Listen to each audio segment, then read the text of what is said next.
Olá, meus irmãos, estamos aqui de volta com o nosso estudo básico do Espiritismo, volume 2. Esse é o módulo 1, Fundamentos Básicos, e no roteiro 23, o elemento material, terceira parte. Na sequência de aulas publicadas, desse volume, estamos na aula 126. Aliás, perdão, 126 são 126 aulas dos dois volumes, tá? Do volume 1 e do volume 2.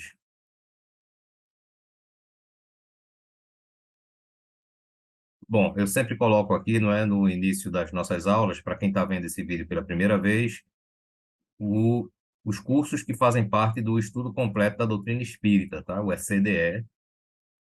Nós temos o Estudo Básico do Espiritismo, volume 1. Essas aulas já estão publicadas no canal, são 69 aulas, tá? Então, quem estiver vendo pela primeira vez e quiser começar realmente a estudar o Espiritismo, deve partir lá do início, desse volume 1. E estamos no volume 2 aqui, tá certo? Essa aula que nós vamos ter hoje, é do volume 2. Quando encerrarmos, iremos para o volume 3. Então, esses três volumes correspondem ao estudo básico completo do Espiritismo, tá? Então, quando a gente terminar esse estudo básico com esses três volumes aqui, nós iremos para os cursos independentes, digamos assim, o estudo do perispírito, depois o estudo da fluidoterapia ou magnetismo, nessa sequência, tá? Depois o estudo da mediunidade e, por fim, o estudo avançado do espiritismo. E nós temos as palestras, espíritas, que nós também publicaremos aqui no canal, tá certo? Ainda não publicamos nenhuma, mas vamos começar em breve, tá? Acredito que no ano que vem nós estaremos publicando algumas palestras aqui também, para quem se interessar. Bom, nós estamos estudando, dentro dessa sequência do programa, sobre o elemento material. Então, já tivemos as duas primeiras aulas sobre esse tema, essa é a terceira parte, e agora a gente vai estudar da relação do espírito com a matéria. Então, uma questão que tem lá no Livro dos Espíritos. O espírito é destituído de matéria? O espírito é um ser real, é alguma coisa. Difere, contudo, de tudo o que conhecemos por matéria. Por isso dizemos que ele é imaterial. Allan Kardec, na pergunta 82 do Livro dos Espíritos, afirma que o termo incorpóreo seria mais apropriado. Então, Kardec perguntou aos espíritos se o espírito é destituído de matéria, ou seja, se ele é diferente da matéria. Então, os espíritos já responderam: olha, o espírito ele é feito de alguma coisa. O espírito não pode ter sido feito do nada. Então, o espírito também é feito de matéria, mas é uma matéria quintessenciada. É uma matéria diferente da matéria física, não é da chamada matéria bariônica, como os cientistas chamam aqui, que é a matéria que a gente conhece, tá? Então, o espírito ele é feito de uma matéria, mas de um nível diferente, não é de um nível eletromagnético, a sua constituição é diferente da matéria física que a gente conhece, mas o espírito ele é feito de alguma coisa. Então, o espírito ele não é imaterial, ele é incorpóreo, tá? Então, fica aqui essa informação, para a gente saber que o espírito ele é feito de alguma coisa que é uma matéria quintessenciada, ou seja, é a quintessência da matéria. Como pode o espírito afetar a matéria e esta o espírito? Pelo perispírito. Então, veja, nós já tivemos uma aula de introdução ao perispírito aqui, tá certo? Eu acho que foi algumas aulas passadas. Me parece que foi antes desse assunto, desse tema que nós estamos estudando.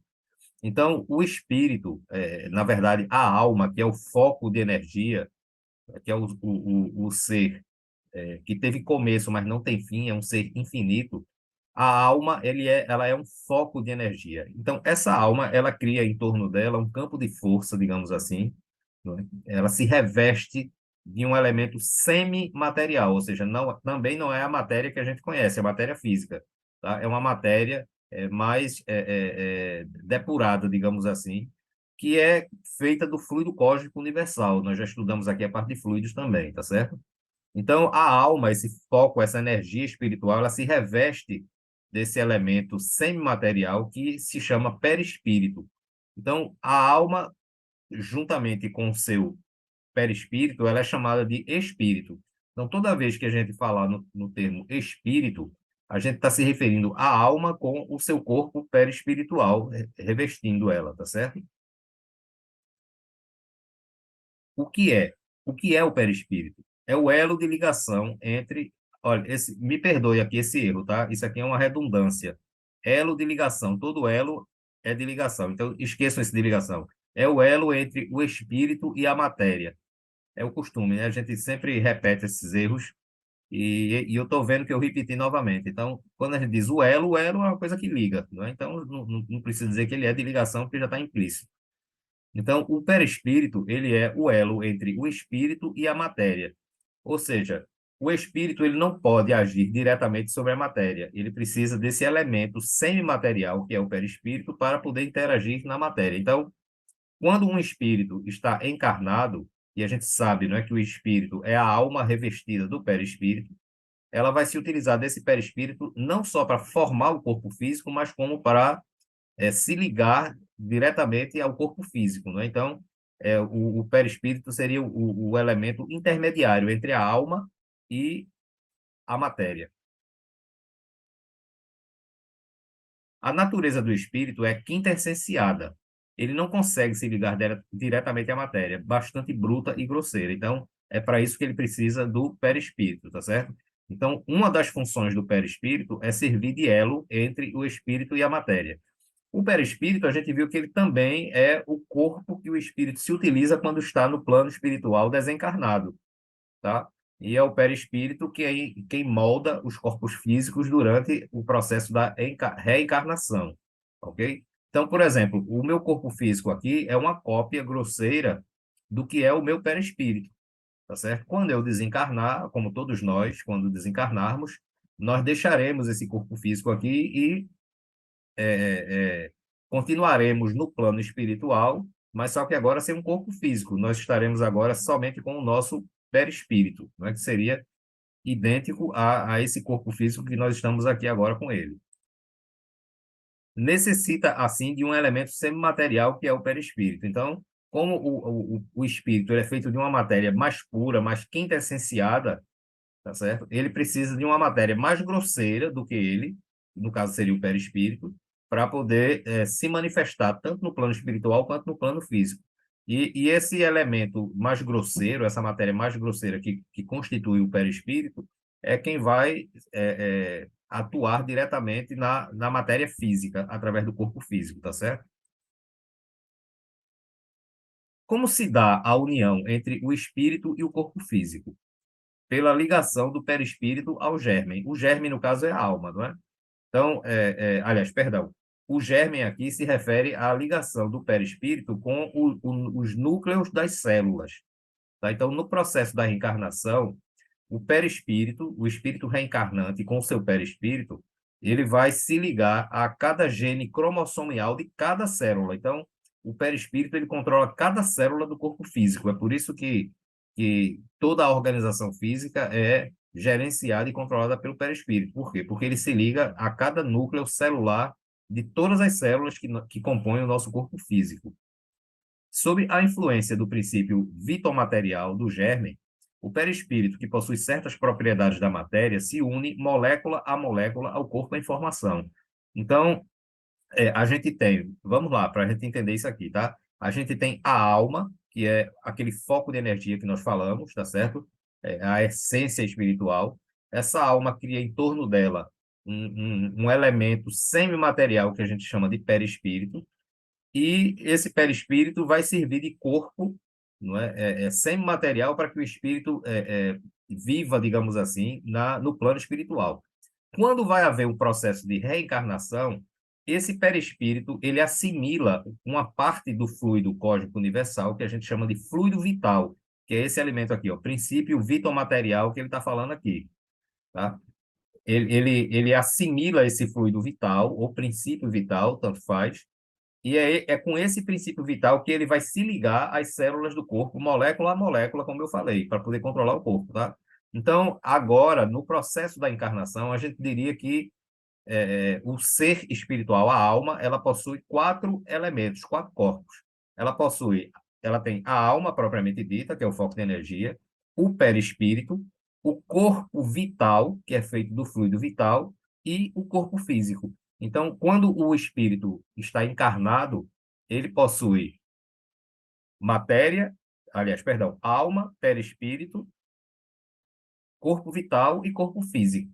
Quando ele desencarna, ele vai perder o corpo físico e o corpo vital e vai continuar no plano espiritual apenas com o perispírito. Então, ele, no plano espiritual, ele tá com a alma tem um corpo só, que é o perispírito. Quando está encarnado, a alma tem três corpos: o perispírito, o corpo vital e o corpo físico, tá certo? Quando o germe chega ao seu pleno desenvolvimento, completa é a união. Nasce então o ser para a vida exterior.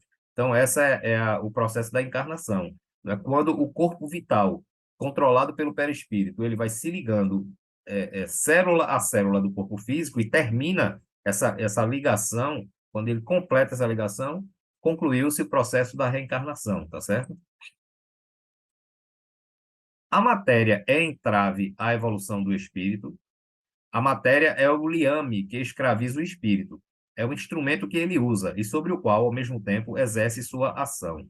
A matéria é o meio, o fim é a evolução do espírito.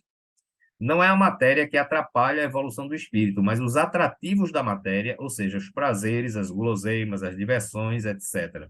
Então, veja, a matéria, ela exerce uma influência muito forte, não é, ao espírito, no espírito. Por quê? Porque a matéria ela é feita de sensações. Não é? Os nossos cinco sentidos, não é, que são os instrumentos que o espírito se usa para ter as sensações materiais, como a visão, o tato, o olfato, o paladar, a audição. Tudo isso faz com que a matéria forneça atrativos para o espírito. E quanto mais o espírito se prende a esses atrativos, né, a essa influência que o elemento material exerce, mais ele se torna inferiorizado. O processo evolutivo é exatamente quando o espírito passa a não receber mais influência, não é, dos atrativos da matéria. Então, quanto mais o espírito se liberta desses atrativos da matéria, mais evoluído ele se torna, certo? Encontraram os filósofos solução para o problema da relação entre o espírito e matéria? Não. A dualidade continua. Somente quando os filósofos incluírem o conceito de perispírito em suas análises, poderão dar uma solução satisfatória ao problema.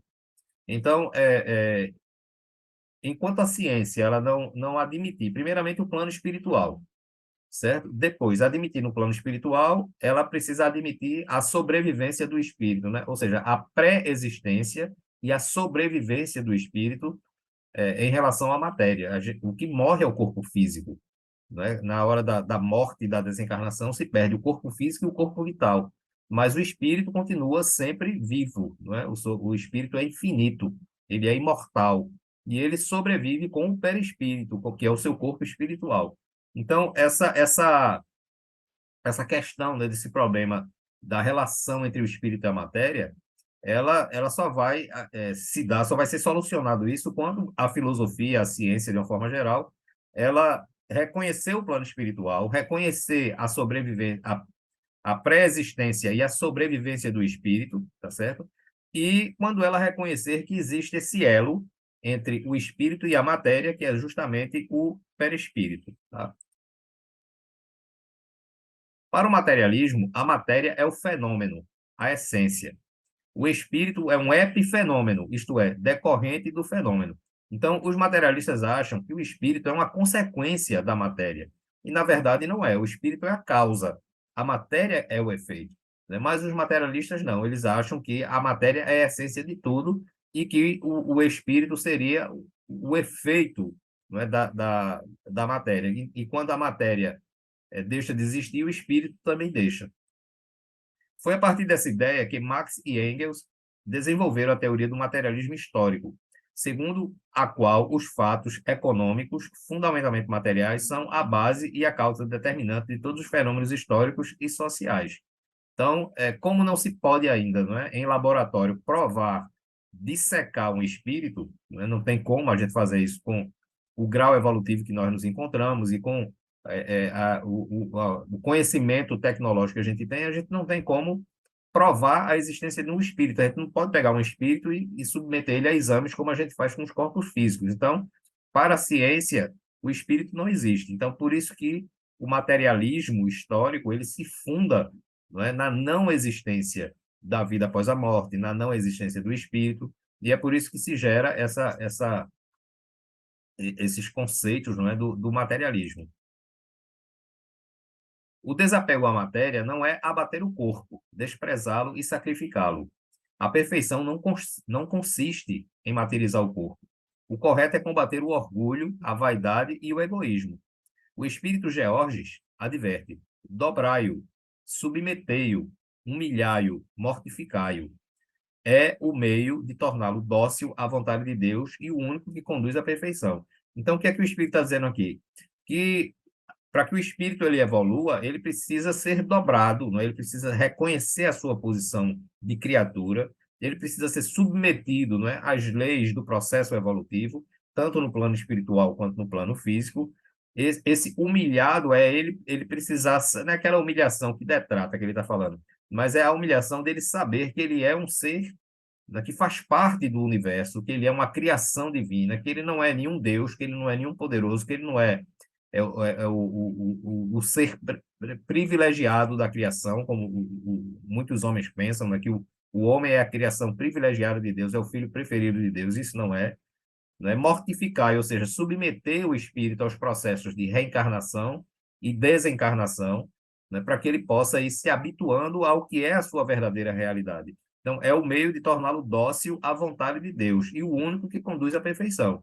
Então, é através desses processos, não é? Infelizmente, o espírito precisa passar por essas situações, né, que incluem, na maioria das vezes, dores e sofrimentos, para que ele possa aprender. Veja, a gente só aprende quando a gente sente dor. Né? A gente só aprende uma lição definitivamente quando ela dói na gente. Enquanto não doer, a gente está cometendo, né, os erros que a gente normalmente comete. A matéria não é o fim último da existência terrena. Ela é o meio utilizado pelo espírito para promover a sua evolução. Então, através desses processos de ligação do espírito com o corpo físico, que se chama-se reencarnação, nós passamos a ter experiências lidando com o elemento material através desses processos reencarnatórios, não é? Desencarnaremos um dia, né? Vai haver o processo da desencarnação, retornaremos ao plano espiritual, passaremos um tempo lá também em aprendizado, em trabalho, né? Porque o trabalho continua sempre, reencarnaremos de novo e assim sucessivamente. Já tivemos várias reencarnações antes dessa atual, teremos outras, né? Até que o espírito passe a dominar, né? E não ser influenciado pelos atrativos da matéria. Então, quando chegar a esse ponto, é por isso que ele diz, a gente tem que trabalhar em extirpar o orgulho, a vaidade, o egoísmo, porque isso vai fazendo com que o espírito se desapegue, né, se liberte da influência dos atrativos da matéria. E quando isso acontecer, ele é considerado um espírito evoluído. Assim, se lhe dermos o que ela realmente merece, viveremos felizes e alcançaremos a paz de espírito, tá certo? Ou seja, não é pelo fato de a matéria, digamos assim, provocar esse atrativo e atrasar o espírito, porque, na verdade, o espírito se deixa dominar pelos atrativos da matéria porque ele quer, não é a matéria. A matéria não tem vontade própria, não tem vida, não tem nada. Não é? A forma como você se apega e como você se utiliza da matéria é uma questão de cada um, tá certo? Mas nem por isso eu devo descurar com o meu cuidado em lidar com o elemento material. Nem por isso eu vou descurar dos cuidados que eu preciso ter com o meu corpo físico. Afinal de contas, ele é um instrumento, é uma máquina perfeita, material, que Deus, né, criou, elaborou para o nosso processo evolutivo. Então, a gente tem a responsabilidade. Quando ele diz assim, se dermos à matéria o que ela merece, viveremos felizes e alcançaremos. Ou seja, se a gente souber lidar com a matéria, com o nosso corpo físico, né, da forma que nós aprendemos, que os bons espíritos nos instruem a fazer, não é? Através dos ensinamentos que os espíritos nos ensinam, através dos ensinamentos do Evangelho de Jesus, que nos ensina a conviver com a matéria, a conviver com o próximo, a viver no mundo material, a viver uma relação de uma forma geral com outras pessoas, a gente está dando à matéria aquilo que ela merece e aquilo que ela precisa, sem a gente estar aprisionado, digamos assim, aos atrativos desse elemento material. Tá? Então, com isso aqui, a gente encerra mais uma aula. Eu acho que desse assunto ainda sobre o elemento material tem mais uma aula, se não me falha a memória, e assim nós vamos dando continuidade com o nosso estudo. Então, muita paz para todos, que Jesus nos abençoe hoje e sempre.